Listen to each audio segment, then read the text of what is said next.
Hi, I'm Marcia Mallory from earthfacts.com. Today I'd like to address the myth that evolution is all about the strong overpowering the weak and that it's cruel and that it doesn't allow compassionate behavior. You probably know that there's a lot of controversy about whether evolution happened. If you're an intelligent, educated person, you know that it happened. But I don't think that people who don't believe that evolution occurred are simply ignorant. I think many of them have been taught wrong information about evolution, and I think that what they believe about it goes against their values, so they don't want to believe that evolution is true.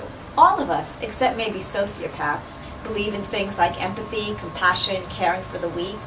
But some of us are taught, or maybe we misinterpret what we're taught, that evolution is all about survival of the fittest, and that means that the strong survive at the expense of the weak.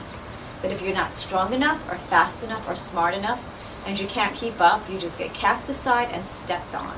And a world like that would be horrible to live in. And I don't think anybody wants to live in a world like that, whether they're religious, atheist, agnostic. It goes against our moral upbringing as well as against our natural feelings and our desires to help each other. It's just natural that if you see someone suffering, you want to help. So it's no wonder that the idea of evolution, when it's taken to mean survival of the fittest like that, is something that some people want to pretend didn't happen and doesn't exist. The first thing is that that's not really what evolution is about.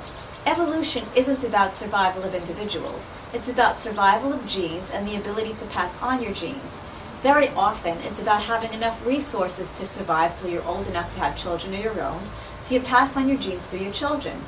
And that can involve being stronger, faster, and smarter so you can get more food and be more attractive to potential mates. But there are other ways to ensure your genes are passed on as well. You share genes with other relatives besides your children. For example, you share your genes with your brothers and sisters, and statistically, you share as many genes with your siblings as you do with your children, and that's 50% of your genes. So without even having children of your own, you can help to ensure the survival of your genes by protecting and taking care of your brothers and sisters and your nieces and nephews who share 1/4 of your genes. Some scientists think that this explains why homosexuality exists throughout the animal kingdom. Because animals that engage in homosexual behavior are less likely to reproduce themselves, they can help to raise their siblings' children. And because they're being cared for and being protected by their aunts and uncles as well as by their parents, these children have a greater chance of surviving. Darwin noticed this kind of behavior in animals. For example, there are some animals that are prey animals that live in groups. And if there's a predator lurking about, one of these animals will go out in the open and make a loud warning call. So all of the other members of the group know that there's a danger and have a chance to hide safely, but the animal making the call is risking its life. Now this wouldn't happen if evolution was just about individuals fighting each other for survival. Darwin also pointed out that worker bees, which usually don't reproduce, risk their lives to protect their hive. There's also something called the grandmother effect, and that explains why women live for many years after they can no longer reproduce.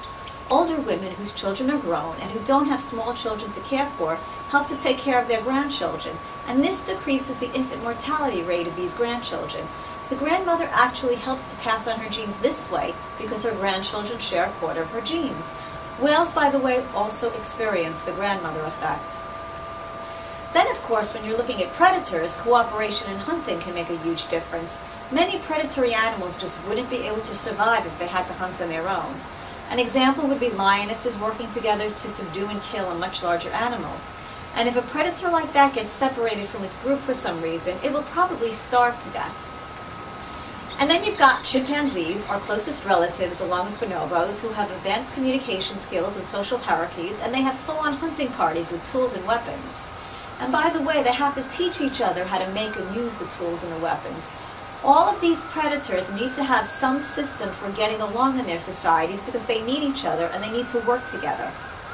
So evolution includes a huge amount of interdependence among individuals, and if it wasn't for our evolutionary ancestors working together and caring for each other, we wouldn't be here.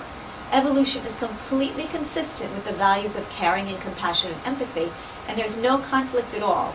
So all you have to do is look at the fossil evidence and the DNA evidence to see evidence that evolution is true. There's absolutely no problem with morality at all.